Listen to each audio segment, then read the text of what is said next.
Video मेरे साथियों को कहूंगा इसी आदमी का आपको एक बार दिखाए, ज्यादा पुराना वीडियो नहीं है, जरा आप वीडियो चलाइए, उसके बाद प्रेस कॉन्फ्रेंस आगे जारी रखेंगे।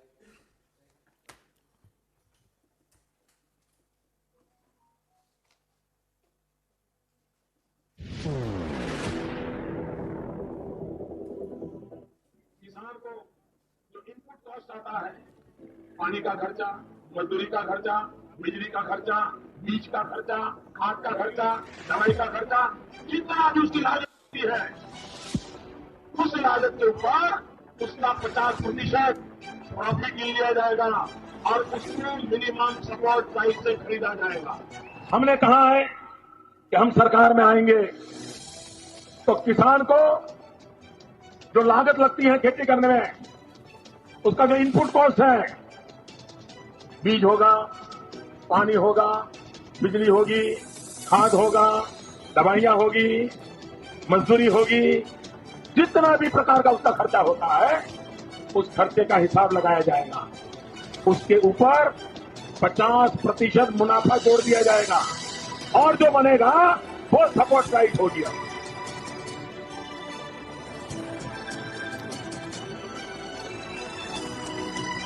ये आपने देखा देश के प्रधानमंत्री बनने से पहले जब मुख्यमंत्री थे, तो आप सामने देख रहे हैं कि जो कंज्यूमर अफेयर्स का वर्किंग ग्रुप था उसकी रिपोर्ट देते हुए उन्होंने अपना एक ट्वीट किया, प्रधानमंत्री डॉक्टर मनमोहन सिंह जी को वो रिपोर्ट दी थी, जिसमें स्पष्ट तौर पे उस वक्त के गुजरात के मुख्यमंत्री एमएसपी के बहुत बड़े वकील बनकर सामने आए थे।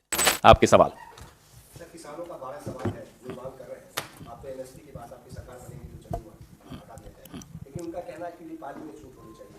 आदिवासियों के जो जमीन हटने जा रहे हैं उस पर स्वामीनाथन की रिपोर्ट को लागू करना चाहिए। कुल मिला के 12 सवाल हैं, क्या लगता है जायज है? क्या किसानों का ये हक नहीं है कि अपनी रोजमर्रा की जीवन से जुड़े हुए सवालों को उठाएं? वो जल का हो, वो जंगल का हो, वो जमीन का हो, वो बिजली का हो, वो एमएसपी का हो। आप जब वोट लेने जाते हो इनके साथ तो कितनी ऊंची ऊंची ढींग हाँकते हो, आपने देखा अभी। आप कहें तो एक बार और सुना दूं, वैसे तो उनकी आवाज सुनने को पसंद नहीं आती मुझे, लेकिन फिर भी आप कहेंगे तो सुना दूंगा। तो उस वक्त तो आपको ये सब बड़ी बातें बड़ी अच्छी लगती थी। आज जब किसान आपको याद दिला रहा है कि साहब जब आप वोट मांगने आए थे तो आपने ये सब बातें कही थी, उस पर चर्चा कीजिए। बताइए मुझे कितनी बार प्रधानमंत्री इन किसान नेताओं से मिले पिछले 10 साल में, मुझे बताइए आप। कभी अर्जुन मुंडा जी को आगे कर दिया जाता है, कभी पीयूष गोयल जी को आगे कर दिया जाता है, कभी और कौन से तीसरे मंत्री हैं, धर्मेंद्र प्रधान या कोई, उनको आगे कर दिया जाता है। प्रधानमंत्री क्यों नहीं मिलते, क्यों नहीं हिम्मत दिखाते? क्या नाम है आजकल उनकी घर की सड़क का, लोक नीति, क्या कुछ ऐसा ही नाम है, लोक कल्याण मार्ग। क्या लोक कल्याण मार्ग पे किसानों की आवाजाही बंद है, उनको अलाउड नहीं है क्या?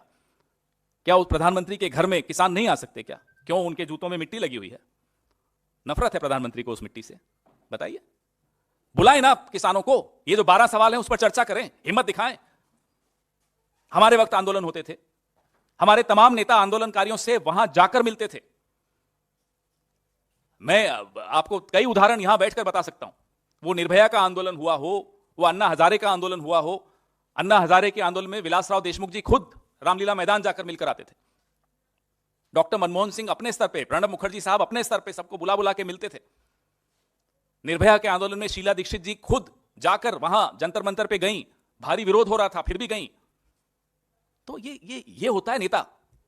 ये अभिनेता बनकर बैठे हैं प्रधानमंत्री और सोचते हैं कपड़े बदल बदल के, अलग अलग ढंग से भाव दिखा दिखा के, भाव भंगिमाएं दिखा दिखा के, भाषण दे दे के नेता बन जाते हैं। नेता बनने में बहुत टाइम लगता है, अभी तक नहीं बन पाए हैं। 10 साल से प्रधानमंत्री और नेता नहीं बन पाए। नेता डरता नहीं है किसान के पांव की मिट्टी से, नेता नहीं घबराता किसान से मिलने में। राहुल गांधी को देखिए, वो प्रधानमंत्री नहीं है लेकिन नेता है, मिल रहा है लोगों से। भारत जोड़ो यात्रा में 4000 किलोमीटर चल के लोगों से मिलने गया। भारत जोड़ो न्याय यात्रा में 6713 किलोमीटर में लोगों से मिलते हुए घूम रहे हैं। जी पवन जी, सर आप प्रॉमिस कर रहे हैं एमएसपी जब सरकार में आएंगे, लेकिन आपकी खुद की सरकार थी 2010 में, तो जो कृषि मंत्री थे केवी थॉमस जी, उन्होंने पार्लियामेंट में कहा, मैं उन्हें कोट कर रहा हूँ, an increase prescribing an increase of at least 50% on cost may distort the market, a linkage between MSP and cost of production may be counter productive in some cases. तो ये देखिए, बिल्कुल ठीक है, चर्चा करते रहे, चर्चा नहीं रुकी। हर चीज, कोई बड़ा निर्णय लेने से पहले स्टेक होल्डर से बात की जाती है। मैं अपनी बात रखता हूं, वो अपनी बात रखते हैं। वो सब करने के पश्चात 201 में से 175 सिफारिशें लागू करने का भी काम यूपीए ने किया। और अब पूरी स्टडी करने के बाद यह निर्णय लिया गया है।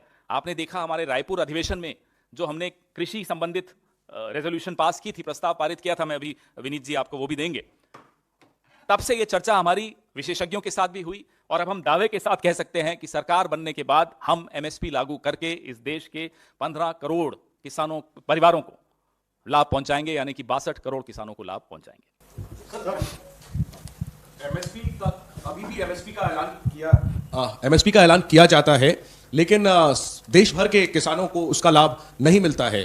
तो एमएसपी का कानून बन जाने से क्या फर्क पड़ जाएगा, सवाल एक। और दूसरा ये कि ऐसा क्यों है, आपको ऐसा क्या लगता है, ऐसा क्यों है कि सिर्फ देश के एक ही प्रदेश के एक ही वर्ग के किसान सड़क पर पहले? ये आप गलत बोल रहे हैं। तमिलनाडु का किसान, कल मैंने खुद आप लोगों में से किसी के चैनल में तमिलनाडु के किसानों को भी सुना, तेलंगाना के किसानों को भी सुनते हैं। पूरे देश के किसानों का समर्थन इस आंदोलन को है और एमएसपी का कानून पारित होने से कम यह सुनिश्चित हो जाएगा कि किसान को उसकी फसल का दाम मिलेगा, उसका शोषण नहीं होगा।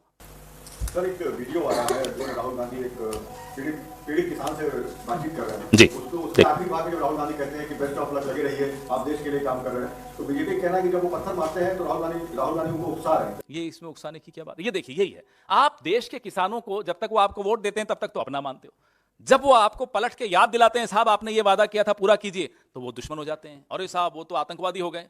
भाई नरेंद्र मोदी जी, आपकी आदत नहीं है आंदोलनों को झेलने की, आपकी आदत तो सवालों को झेलने तक की नहीं है, तो आंदोलन तो बहुत बड़ी बात है। आदत डालना शुरू करिए, आप वैसे खत्म कर दीजिए, अब तो 10 साल पूरे हो गए, जा ही रहे हैं आप।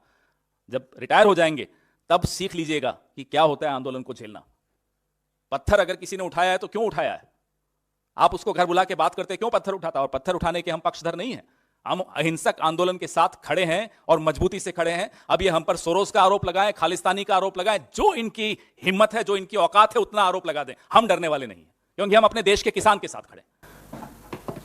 सर, बट जिस तरह से पुलिसकर्मी घायल हुए, 24 पुलिसकर्मियों को चोटें लगी हैं, उसको लेकर भी रबर बुलेट किसने चलाई थी? आप में से किसी के पत्रकार पर, जो आज भी अस्पताल में है, सत्येंद्र चौहान, तो आप ही लोगों में से एक का पत्रकार है, उसको रबर बुलेट क्या वो किसानों ने चलाई?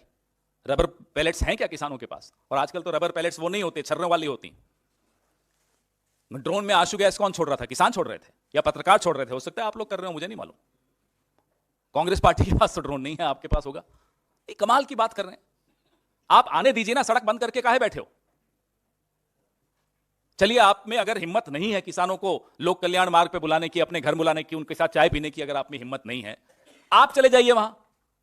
कितना 8,500 का हवाई जहाज है, 6,500 का, कहीं तो लैंड होता ही होगा वो भी, या सिर्फ विदेशों में ही लैंड होता है। जाइए आप, मिलिए किसानों को, कौन मना करेगा? प्रधानमंत्री अगर मिलना चाहेंगे तो किसान, किसी ने रोका है उन्हें? जी, बस इतना बड़ा मुद्दा। एक सवाल और है, इसके अलावा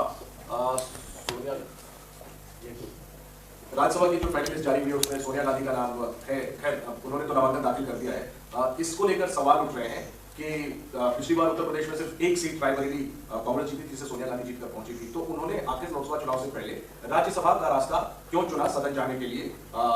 भाई देखिए, अलग अलग राज्य, हमारे कई राज्यों से प्रस्ताव पारित होकर दिल्ली आया, भेजा गया खड़गे साहब को कि सोनिया जी को हमारे यहां से राज्यसभा में मनोनीत किया जाए। अब हर राज्य में तो सोनिया जी को नहीं भेजा जा सकता था, लेकिन मांग कई राज्यों से आई। और ये मैं तो पर्सनली इसलिए खुश हूं कि मेरे राज्य राजस्थान से अगर सोनिया जी राज्यसभा से आ रही हैं तो हम सबके लिए इससे बड़ी खुशी की बात हो नहीं सकती। आपको मैं 1964 से 1967 की बात करता हूं, थोड़ा नीचे कर दो उनको। 1964 से 1967 में इंदिरा जी राज्यसभा में की सदस्य थी, जब वो आईएनबी मिनिस्टर बनी थी। तो ये तो कमाल का सवाल है, तब तो किसी ने नहीं बोला कि आप राज्यसभा में क्यों, लोकसभा में क्यों। उसके बाद वो लोकसभा में आई। तो ये कोई इसमें मुझे नहीं लगता कुछ ज्यादा पढ़ने की आवश्यकता है। लगातार कई चुनाव वो जीती हैं, कोई चुनाव हारी नहीं, लगातार जीतती चली गई। और अब हम सब के लिए बहुत गर्व का विषय है कि वो मेरे राज्य से राज्यसभा में आई हैं। बीजेपी का क्या मतलब है भाई? नहीं, उनका काम क्या है उसमें? उनकी पार्टी है, हमारी पार्टी भी वो चलाएंगे। बेचारे नड्डा जी का तो कुछ पता ही नहीं चलता। आपके चैनल पे देखते हैं, अरे मुझे एक्सटेंशन मिल गई, फिर देखते हैं ब्रेकिंग न्यूज, फिर चेक करते हैं अमित शाह से, शाह साहब वाकई हुआ क्या? तो वो हमारी पार्टी चलाने क्यों आ रहे हैं? उनको कहिए अपनी पार्टी चलाएं। सर, ये आरोप लग रहा है कि प्रधानमंत्री ने लोकसभा में कहा था कि यहाँ बहुत बड़े नेता ऐसे हैं जो लोग अब लड़ने की हिम्मत छोड़ चुके हैं और अब वो राज्यसभा जाने की तैयारी कर रहे हैं। तभी सोनिया गांधी पर कसा था वो प्रधानमंत्री करते रहे, उनका काम दिन भर यही है, तंज कसने का। सरकार चलानी आती नहीं है, नेता बन नहीं पाए हैं। इसी तरह की परेश रावल से ट्रेनिंग ले लेकर बोलते रहते हैं पार्लियामेंट में भी और बाहर भी। तो बोलने दो, अब बेचारे खर्चा भी किया होगा परेश रावल को, शायद टिकट भी दी थी उसके बाद। तो जो व्यक्ति सुबह से शाम तक कितना अच्छा अभिनेता बनना है, उसकी एक्टिंग कर रहा हो, उसकी रिहर्सल कर रहा हो, उसको करने दो जो कर रहा हो। उसको क्यों आप गंभीरता से लेते हो?